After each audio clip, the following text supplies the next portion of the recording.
So with John Cena's announcement a couple of months ago that 2025 was going to be his last ride, if you will, his swan song in wrestling, his retirement tour with WWE, whatever you want to call it. There's certainly been a lot of thought, a lot of talk about, okay, the clock is ticking here. You know, if you're going to have John Cena and he's going to work full time, and folks, by the way, don't get it twisted. Your definition of full time is not Breakfast Club business version of full time. Breakfast Club business, you do full time on your own time, and whatever time you give is considered full time, okay? He's not a 9-to-5 guy, folks. It's not how the Breakfast Club works. I promise you that much. You get them 1 to 2 times a month to make an appearance, a couple of matches this year. That's full time for the Breakfast Club, especially when they're in their 40s. I'm just saying, brother. So, you know, a lot of talk about who should be the opponents for John Cena on this farewell tour. And it's a legit question, right? Because if this is truly going to be it for John Cena, you know, you want to maximize the bang for your buck. You want to get maximum return on investment. You want to get the most value you can possibly get out of him and his time and any matches he works, any storylines that he's involved with. All of that makes sense. And inevitably, the attention is focused on WrestleMania and what's going to happen with John Cena at WrestleMania and who his opponent should be. And again, legitimate, like WrestleMania is your big event. We've got a little under 3 months until their showcase of showcases in Vegas. Like, it's time. You got Rumble coming up about a week and a half. It is time to start thinking about what you're going to do with John Cena at WrestleMania, and you can't just treat him like a throw-in here. Like, this has to be a big effing deal. And there have been certain opponents that have been thrown out there, and I'm going to give my reaction and tell you who should be John Cena's opponent at WrestleMania.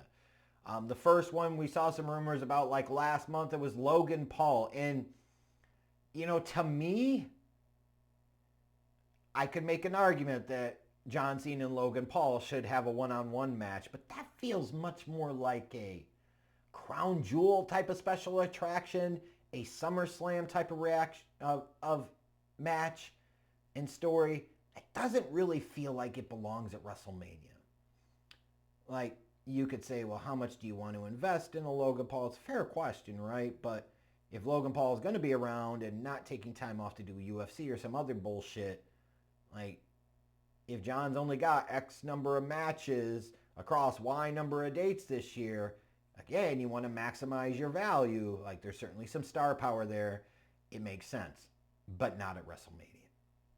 I think the most common one you're hearing right now is the inevitable Cody Rhodes. It's John Cena's past versus John Cena's future. Oh, baby! Who's Homelander and who's all gives all this fucking shit? Who the fuck actually wants to see John Cena and Cody Rhodes at WrestleMania?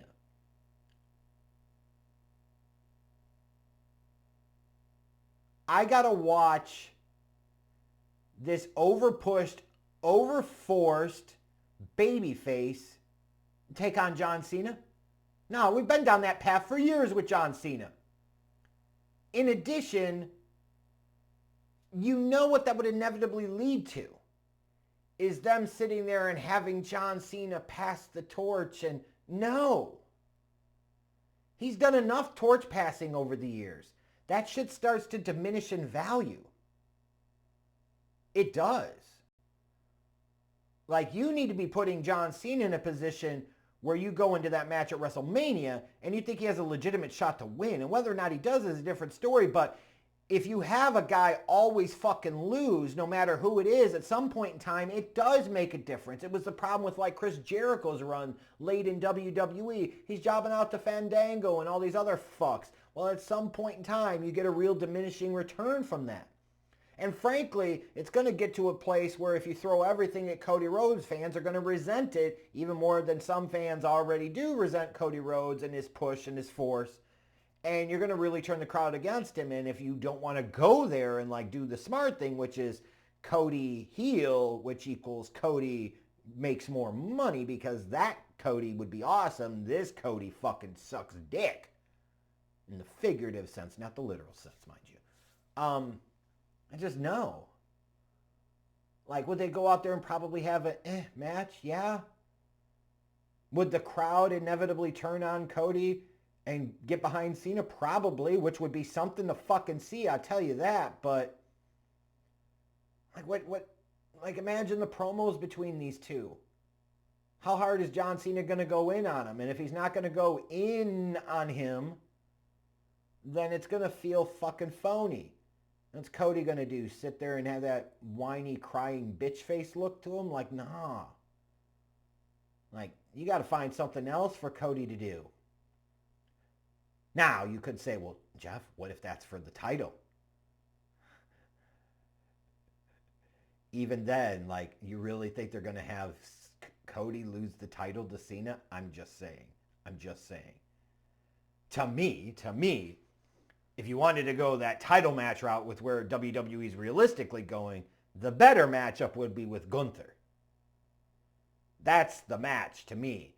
Because there's just enough there to make you think that John Cena would win the world title and become a 17-time champion, blah, blah, blah. Like, and I actually think stylistically it makes more sense. Cena could work slower, but he could play more to the power game. I think there's more natural storytelling elements there versus it's these two guys are like the Spider-Man meme where they're pointing at each other and who's the real one? They're both the same fucking guy, right? But even then, like, this is John Cena's last WrestleMania. You really want him to be wrestling a Logan Paul? Or a fucking Cody Rhodes? Or a fucking Gunther? Give me a fucking break. You got to make this shit count. And you either make it count by going with somebody that's going to be your next generation, which in that case would be a Braun Breaker or a Jacob Fatu, which they likely wouldn't do at this point. Fine. Or you go big star and you go The Rock and you finish off the fucking trilogy, because why not? Like, if Rock was going to work at WrestleMania, Rock versus John Cena for the third time, knowing that this could, for both of them, be potentially their last WrestleMania, you legitimately wouldn't know who's going to win. Can you imagine John Cena politics versus Dwayne politics? Are you fucking kidding me? Sign me the fuck up for that. If I'm not going to get Roman Reigns versus The Rock at WrestleMania because WWE hates my fucking guts, you could at least give me some type of big star feeling type of matchup, something that actually feels worthy of a WrestleMania main event. Give me John Cena versus The Rock Part 3. What would be so wrong with that? Inherently more interesting and more appealing, in my opinion, than John Cena versus Cody Rhodes or John Cena versus Gunther. Fuck either one of those matches, even though that's probably likely where they're going to fucking go. Give me John Cena versus The Rock. But no. Y'all should have known already. If I was doing this video, you had to know that there's only one possible outcome that I can point to. There is only one rightful, logical, sensible fucking opponent for John Cena at WrestleMania. And that is none other than Mr. Raging Ring Boner himself. Hit the pose, bitches. Randall Keith Orton. I don't care how many times I've wrestled over the years. I don't care about this. I don't care about that. This is John Cena's last fucking WrestleMania. It is about Breakfast Club business, first, second, last, and fucking always. The night one main event of WrestleMania has to be John Cena versus Randy Orton. Hashtag once in a lifetime. Hashtag this time it counts. These guys were the top two guys of an extended era of WWE. And the fact that they have never faced off one-on-one at a WrestleMania is fucking idiotic. Hogan faced Andre. Hogan faced Savage. Hogan faced Warrior. Right? Brett faced Shawn. Brett faced Austin. Austin faced Shawn. I could go on and on and on. Like Batista faced Triple H. You know, shit like that, right? A clear, like, next generation type of thing, what have you. But they faced off against the top guys one-on-one at Mania. Guys that defined eras.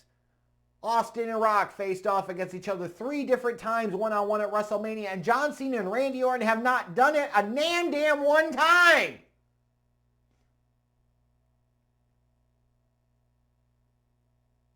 How could this not be the fucking match? I don't ask for much.